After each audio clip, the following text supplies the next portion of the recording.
I'm Ava Nguyen, 27, female. I live in a small, cozy apartment in the city, a place that I'd filled with plants and art, trying to make it a sanctuary. As a UX/UI designer, I spend my days creating seamless digital experiences for others, but my own life experience was about to become a nightmare. My story is about how the family I married into, the people who were supposed to love and support me, turned into my greatest adversaries, all because of a deeply personal struggle we were facing. It's about how their cruelty pushed me to uncover a truth so shocking it would tear their perfect world apart. Before this story unfolds, I'd love to connect with you. Please let me know in the comments where you're watching from and what time it is in your corner of the world. It's amazing to see how far these stories can travel. Ethan and I were, by all accounts, the perfect couple. We met in our final year of university, a classic story of a library meet-cute that blossomed into a whirlwind romance. He was brilliant, a budding software engineer with a sharp mind and a disarming smile that made my heart flutter. I was the creative one, the artist who saw the world in color palettes and user flows. We complemented each other, his logic balancing my creativity. Our wedding was a beautiful, sun-drenched affair, the kind you see in magazines. His family, particularly his mother, Carol, seemed to welcome me with open arms. They were a tight-knit clan, and I was eager to become a part of it. For the first 3 years of our marriage, life was good. We built a home together, traveled, and supported each other's careers. We were the golden couple, among our friends, the ones who had it all figured out. But beneath the shimmering surface, a tiny, insidious crack was beginning to form, and it all centered around one thing, a baby. It wasn't that we didn't want children. We did. We had talked about it, planned for it even. We imagined little league games and scraped knees, bedtime stories and family vacations, but after a year of trying, nothing happened. At first, we were patient. These things take time, we told ourselves. But as the months bled into years, a quiet anxiety began to creep into our home. The pressure came almost exclusively from Ethan's family. Carol, his mother, was a woman who valued tradition and legacy above all else.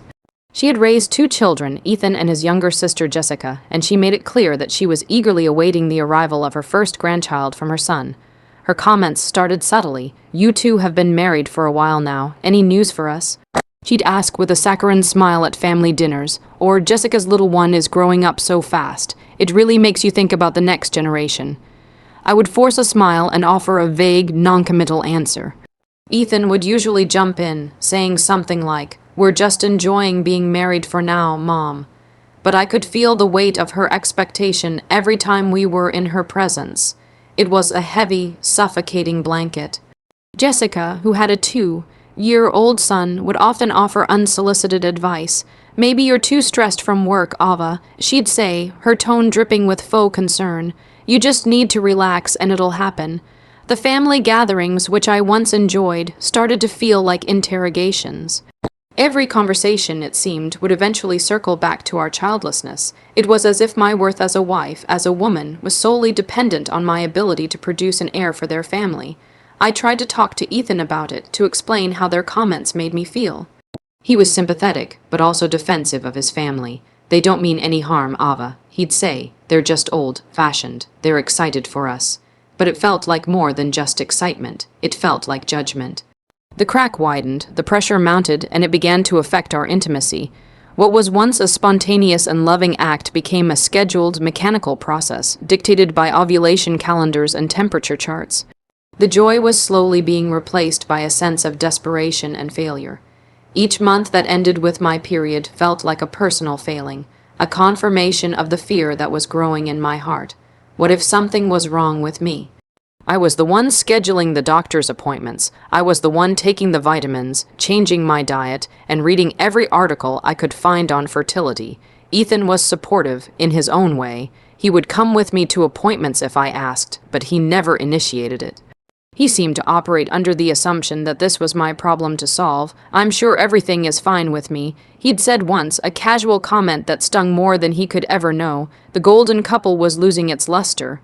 In public, we still held hands, we still smiled for photos, but at home, a silence was growing between us.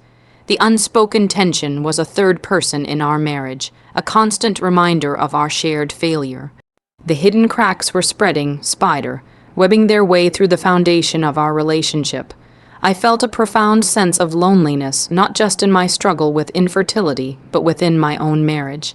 I was fighting a battle, and I felt like I was fighting it alone. The family that was supposed to be my support system was becoming the source of my greatest pain, and the man who had promised to stand by me was slowly drifting away, leaving me to face the storm on my own. After months of preliminary tests and anxious waiting, my doctor referred me to a fertility specialist. I begged Ethan to come with me to the initial consultation. This was a big step, a scary one, and I didn't want to do it alone. He agreed, albeit reluctantly, complaining about having to take time off work. The specialist's office was sterile and quiet, filled with couples who all wore the same strained, hopeful expression. We sat in silence, the air thick with unspoken fears. The doctor was kind but direct. She explained that they would need to run a comprehensive series of tests on both of us to get a clear picture of what was going on. I agreed without hesitation, relieved to finally be taking concrete action. When the doctor turned to Ethan to schedule his analysis, he stiffened. "Is that really necessary?" he asked, a hint of indignation in his voice. "I'm healthy. We don't have a history of these kinds of problems in our family." The doctor smiled patiently. "It's standard procedure, Mr. Thompson. Infertility is a couple's issue. We need to look at all the variables." Ethan eventually agreed, but his reluctance was a red flag I chose to ignore. The following weeks were a blur of appointments, blood tests, and invasive procedures. I subjected my body to every test they asked for, holding on to the hope that we would find an answer, a solution. Ethan went for his single appointment, a quick and non-invasive procedure, and then acted as if his part was done. The day we were scheduled to get the results, I was a nervous wreck. I had asked Ethan to come with me, but he had a critical deadline at work and told me to just call him afterward. So I sat alone in that same quiet office, my hands clenched in my lap, waiting for the verdict. The doctor came in and sat down, her expression compassionate. "Ava," she began gently, "we've received all your test results. Everything on your end came back perfectly normal. You're healthy, your hormone levels are good, your ovulation is regular. There is absolutely no reason on your side why you shouldn't be able to conceive."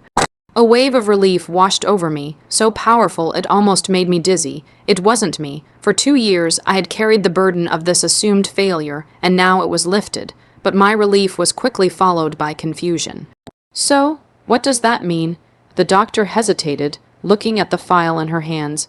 "It means the issue lies with Ethan." She explained the results of his analysis in clinical terms I could barely process. "Low motility, poor morphology. The chances of us conceiving naturally were," she said, "less than 1%. I felt the floor drop out from under me. It wasn't me. It was him. All this time, all the shame, all the guilt I had internalized. It was never mine to carry." The doctor started talking about options, about IVF, and other assisted reproductive technologies, but her voice sounded distant, like it was coming from underwater. I left the office in a daze, the printed report clutched in my hand like a death sentence. I called Ethan as soon as I got to my car. I tried to keep my voice steady as I relayed the doctor's words. There was a long silence on the other end of the line. "That's impossible," he finally said, his voice cold and sharp. "They must have mixed up the results. There's nothing wrong with me." "Ethan, I saw the report." I pleaded. The doctor explained everything. "This isn't about blame, it's about finding a solution together." "No," he snapped. "I don't accept it. My family is. We're virile. My father had 3 kids. My grandfather had 5. This doctor doesn't know what she's talking about. You should get a second opinion on your tests." I was stunned into silence. His immediate denial, his refusal to even consider the possibility, was a slap in the face. He was more concerned with his pride, with his family's virile legacy, than with the reality of our situation. The conversation ended with him hanging up on me. That night was one of the longest of my life. Ethan came home late, and when he did, he acted as if the phone call had never happened. He was distant and cold, retreating behind a wall of silence.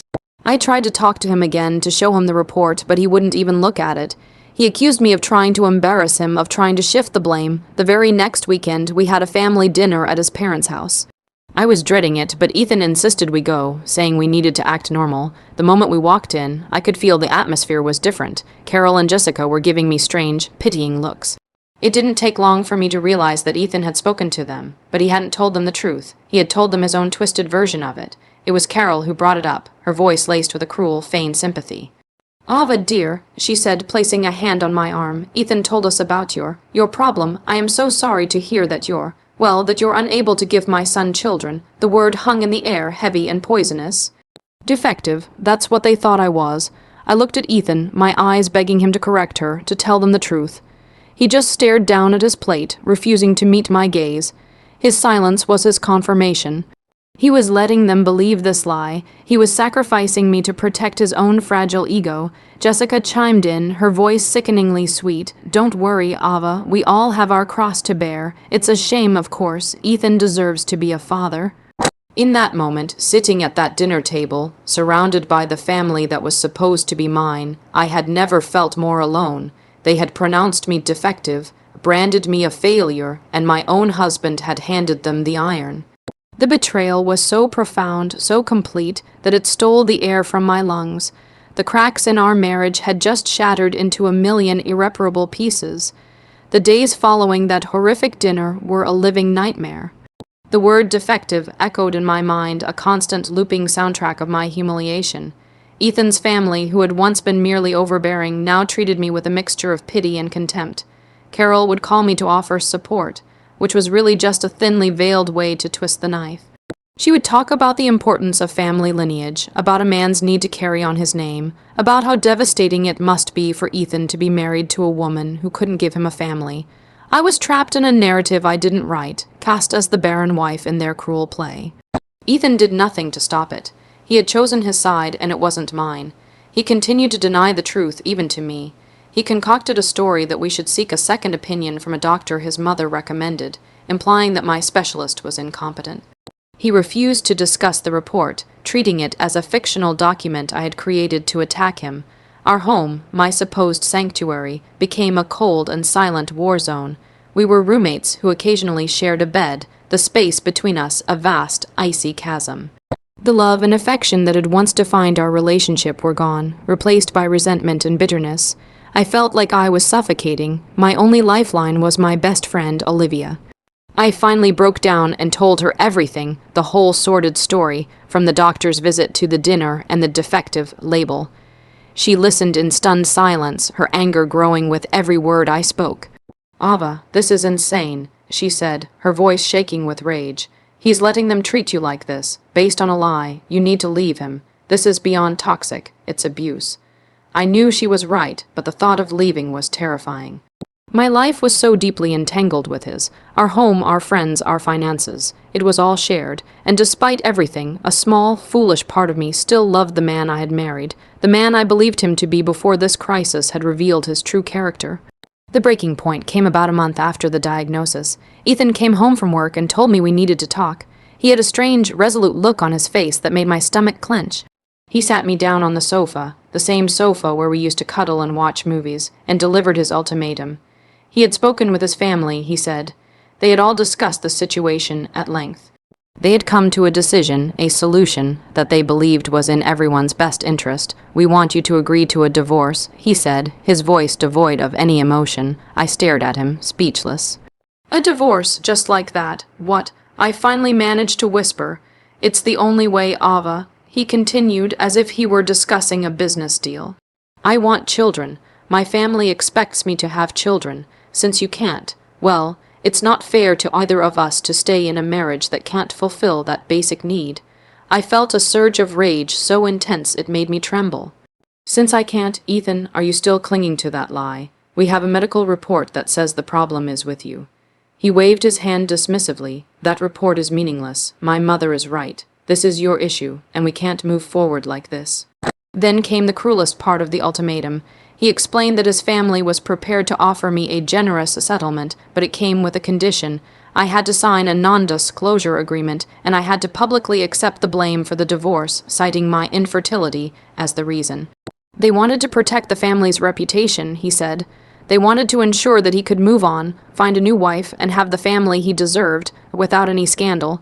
You want me to lie? I asked, my voice incredulous. You want me to publicly humiliate myself and take the fall for your inadequacy, just so you and your family can save face. I'm trying to make this easy for you, Ava, he said, his voice taking on a harder edge. If you agree, you walk away with a nice nest egg. If you don't, if you try to fight this and bring up those false accusations, we'll drag this out, we'll make it messy, and my family will make sure you get nothing. Think about it. Who are they going to believe? A respected family in the community or you? He stood up, looking down at me with cold, indifferent eyes. You have 1 week to decide. Sign the papers, take the money, and accept the blame, or walk away with nothing but a ruined reputation. He left the room, leaving me shattered on the sofa. This wasn't just a divorce. This was a calculated, cruel attempt to erase me, to rewrite our history with me as the villain, the broken, defective part that needed to be discarded. They weren't just ending a marriage, they were trying to destroy my spirit. That night, as I lay alone in our bed, the tears finally came. They weren't tears of sadness, but tears of pure, unadulterated fury. They thought they could break me, discard me, and silence me with their money and their lies. They had underestimated me. They had mistaken my kindness for weakness. They had no idea who they were dealing with. As the rage burned away the last vestiges of my grief, a new feeling began to take its place, determination. They wanted a war. They were going to get one. But I wasn't going to fight it on their terms. I was going to design my own justice. The first thing I did the morning after the ultimatum was call Olivia. I told her about Ethan's offer, about the NDA, about their demand that I take the blame. Her response was a string of curses that made me almost smile. Okay, she said, her voice all business. First things first, you're not signing anything. Second, you need a lawyer. Not just any lawyer, a shark. I know someone. Her name is Maya, and she eats condescending trust. Fund babies like Ethan for breakfast. Meeting Maya was a turning point. She was sharp, incisive, and radiated a calm but formidable energy. I laid out the whole story, including the medical report, which I had thankfully kept. She listened intently, her expression hardening as I spoke. This isn't just a divorce, Ava, she said when I finished. This is character assassination. The NDA, the demand for a public admission of fault. They're trying to bully you into silence, and we're not going to let them. Maya's confidence was a balm to my frayed nerves. She laid out a strategy. We would countersue not just for a fair division of assets, but for defamation. However, she warned me that it would be a he said, she said battle. Ethan's family was wealthy and well connected. They would have expensive lawyers who would try to paint me as a bitter, vindictive liar. The medical report was our strongest piece of evidence, but they would try to discredit it. We needed more. We needed something undeniable. Think, Ava, Maya said, her gaze intense. Is there anything, any piece of information, any document that could prove Ethan has known about his condition for longer than he's letting on? Something that would expose his lie. I thought back over our years together, searching for a clue. His defensiveness at the doctor's office, his immediate and absolute denial. It was more than just pride. It was panic. It was the reaction of someone who was being confronted with a truth he had been hiding for a very long time. And then something clicked. I remembered a conversation from early in our marriage. We were cleaning out the closet in our spare room, and we came across an old lockbox belonging to Ethan. I'd asked him what was inside. He had been unusually secretive, saying it was just old family stuff, and that he'd forgotten the combination. He'd put it in the back of his wardrobe, and I hadn't thought about it since, but now my mind was racing. What if, that night, I waited until Ethan was asleep? My heart was pounding in my chest as I tiptoed to his side of the bed. His keys were on the nightstand. I carefully lifted them, my hands shaking. Attached to the keyring was a small, silver key I had never paid attention to before. It looked like it could belong to a safe or a lockbox. His wardrobe contained a small, fireproof safe tucked away under a pile of old sweaters. I had always assumed it was for his work documents. The small silver key slid perfectly into the lock. I held my breath and turned it. With a soft click, the safe opened. My breath and turned it. With a soft click, the safe opened. Inside were a few stacks of documents, old tax returns, the deed to our apartment, his passport. But underneath them was a large, sealed manila envelope. It had the name of a different medical clinic on it, one I didn't recognize. The postmark was dated 5 years ago, a year before Ethan and I had even gotten married.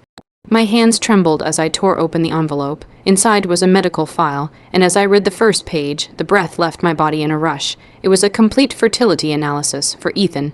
The results were almost identical to the ones from our recent test. Low motility, poor morphology, a diagnosis of severe male factor infertility. The final page was a doctor's summary, stating that the chances of natural conception were practically zero. and strongly recommending immediate consultation with a fertility specialist to discuss options like IVF with ICSI if he ever planned to have biological children. He had known before he proposed to me.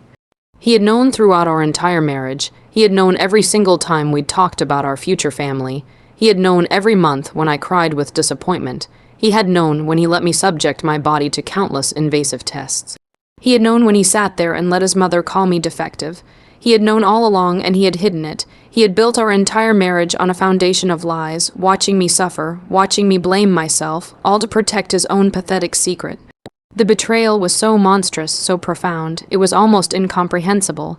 He hadn't just lied, he had actively and maliciously deceived me for years, costing me time, emotional anguish, and my own sense of self-worth. I carefully took pictures of every single page of that report with my phone. I sent them to my own email, to Olivia, and to Maya, ensuring there were multiple digital copies.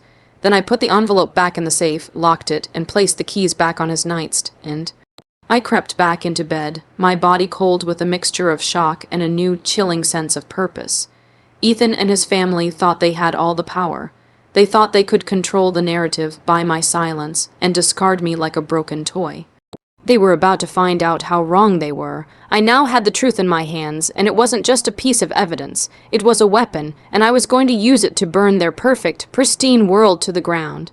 The week that followed my discovery was the strangest of my life. I went through the motions, living in the same house as a man I now knew to be a monster.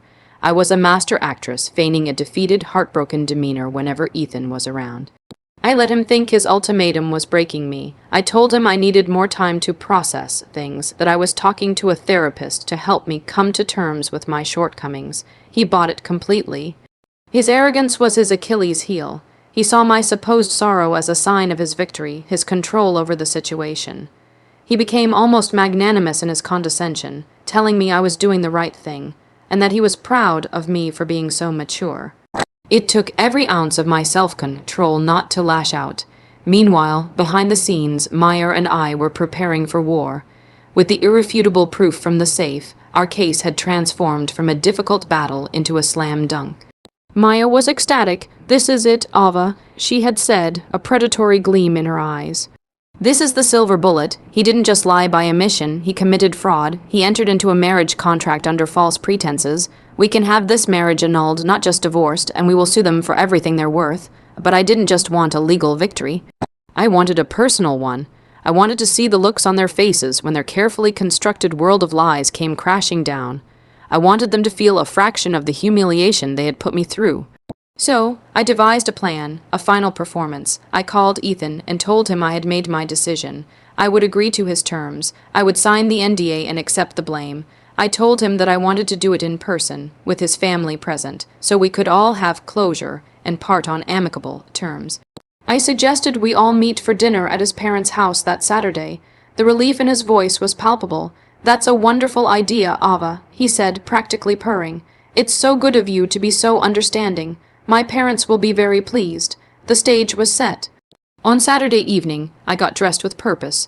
I chose a simple, elegant red dress, a color of power and defiance. I did my makeup, styled my hair, and when I looked in the mirror, I saw not a victim, but a woman on the verge of her liberation.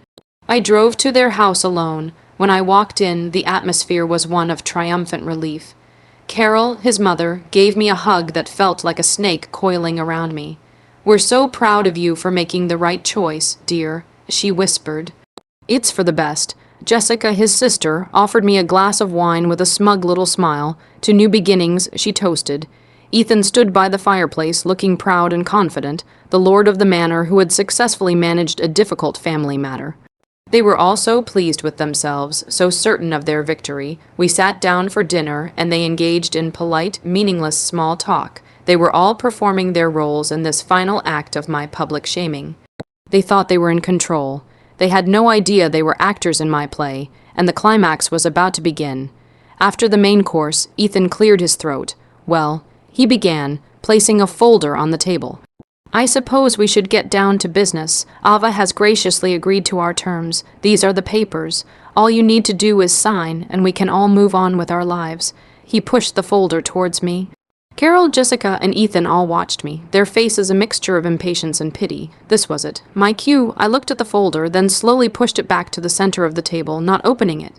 I took a calm sip of water. Actually, I said, my voice clear and steady, cutting through the silence, I won't be signing those. There's been a change of plans. The mood shifted instantly. The smug smiles vanished. Ethan's face darkened. Ava, what is this? We had an agreement. No, you had a demand. I corrected him, and I've decided to reject it. In fact, I'm not filing for divorce at all. I'm filing for an annulment on the grounds of fraud. Carol gasped.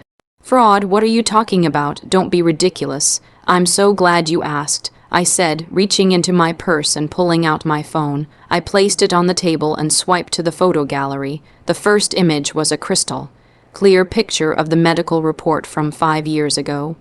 Does this look familiar, Ethan? I asked, my voice dangerously calm. I slid the phone across the table towards him. He glanced at it, and the color drained from his face. He went completely deathly pale.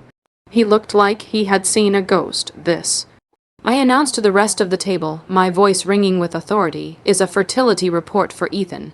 It's dated 1 year before we were married. It says in no uncertain terms that his chances of conceiving a child naturally are practically zero. He knew, he's known all along.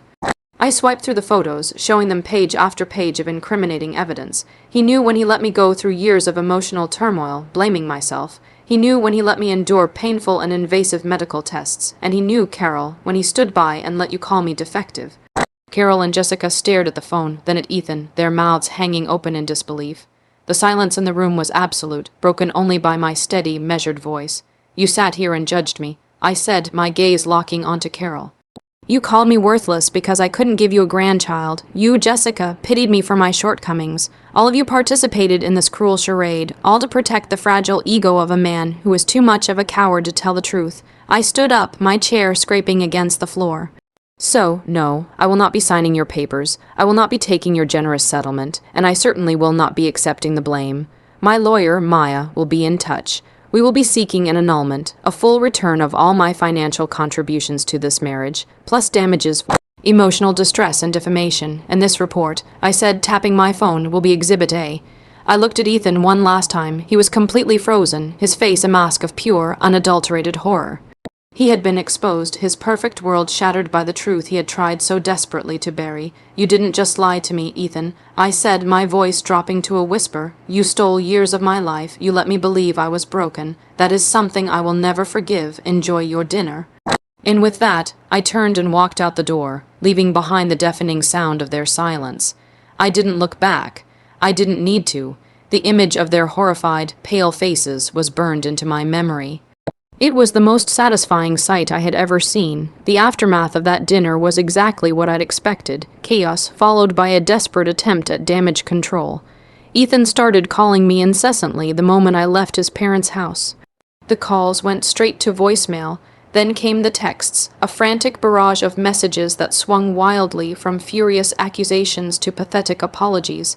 How could you do that to me, to my family? One text read, Ava, please, we can talk about this. I was wrong. I was scared. I love you, said the next. My mother is a wreck. You've humiliated us. You'll pay for this. Threatened another. I didn't respond to any of them. I had said everything I needed to say to their faces. The rest would be handled by Maya. The next morning, Maya received a call from a high-powered lawyer representing the family. Their initial strategy was aggression. They accused me of stealing private documents, of trying to extort them. Maya calmly informed them that we had irrefutable proof of fraud, and that if they wanted to pursue the matter in court, we would be more than happy to have Ethan's medical history, and their subsequent treatment of me, become a matter of public record. The threats stopped abruptly. The silence from their lawyer was telling. They knew they were caught. Their entire case had been built on a lie, and I had the evidence to prove it. The calls from Ethan's family started next. The first was from Jessica. She was crying, saying that I had torn their family apart and that Ethan was devastated. She didn't apologize for her own behavior, of course. She only lamented the consequences of their lies being exposed. I listened for a moment before hanging up. The most shocking call came from Carol. I almost didn't answer, but my curiosity got the better of me. Her tone was completely different. The arrogance and condescension were gone, replaced by a desperate, pleading voice. Ava, she said. I had no idea. Ethan never told us. If I had known the truth, I never would have said those things. It was a weak, self-serving apology. She wasn't sorry for her cruelty. She was sorry she had been cruel to the wrong person. She was sorry she had backed the losing horse, but you did say them, Carol. I replied, my voice cold as ice. You didn't need to know the truth. You just needed to be a decent human being, but you weren't. You saw an opportunity to be cruel to someone you thought was weak, and you took it. This was never about a grandchild. It was about power, and you lost. I hung up before she could respond. I blocked all their numbers. I had no interest in their excuses or their crocodile tears. Their silence was the only thing I wanted from them. The legal proceedings were swift. Faced with the undeniable evidence and the threat of a very public, very humiliating court case, they capitulated completely. Their lawyer reached out to Maya with a settlement offer that was far beyond what we had initially planned to ask for. They were willing to pay a significant sum for my silence. The irony was not lost on me. They had tried to buy my silence to cover up their lie, and now they were paying to keep the truth from spreading any further. Maya negotiated hard, ensuring the annulment was processed quickly and that the financial settlement was ironclad. I signed the papers not in their presence, but in the sterile, safe environment of Maya's office. My marriage was officially erased as if it had never happened. During this time, I focused on myself. I moved out of the apartment I had shared with Ethan and found a new place, a bright, sunny studio that was all mine. Olivia helped me decorate, and we spent a weekend painting the walls a cheerful, optimistic yellow. I poured myself into my work, taking on new and challenging projects that reminded me of my own competence and worth. I slowly started to heal. I had spent so long feeling inadequate, feeling like a failure, that it took time to shed that heavy cloak. But with every passing day, I felt lighter. I had stood up for myself. I had fought back against the lies and the cruelty, and I had won, not just legally, but personally. I had reclaimed my own narrative. The ultimate confirmation of my victory came a few weeks later. Olivia called me, her voice buzzing with gossip. A mutual acquaintance had seen Ethan's family out at a restaurant. Apparently, the fallout had been catastrophic. The story had leaked among their close circle of friends, and they were facing the social consequences of their actions. Ethan and his mother were barely speaking. The perfect family had imploded under the weight of its own deceit. I felt a sense of quiet satisfaction, but not joy. Their self-destruction was a consequence of their own choices. My focus was no longer on them. It was on my future. The sound of their silence in my life was the most peaceful melody I had ever heard. The first year of my new life was one of quiet and deliberate reconstruction.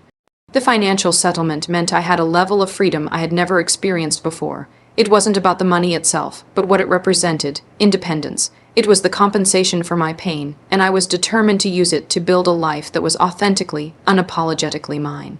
My first big decision was to leave my job. While I was good at it, the corporate world had started to feel stifling. I wanted to use my design skills for something more meaningful. I took a few months off to travel, something I had always wanted to do but had put on the back burner for the sake of my marriage.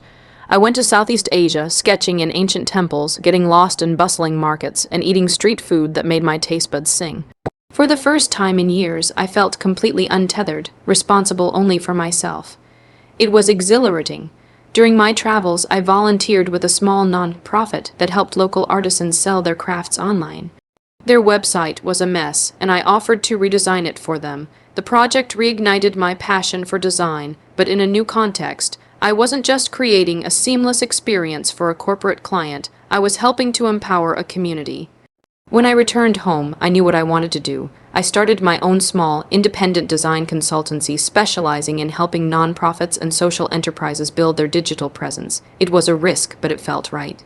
Olivia, my rock throughout the entire ordeal, became my first client, hiring me to redesign the website for her graphic design business. My business grew slowly but steadily, all through word of mouth.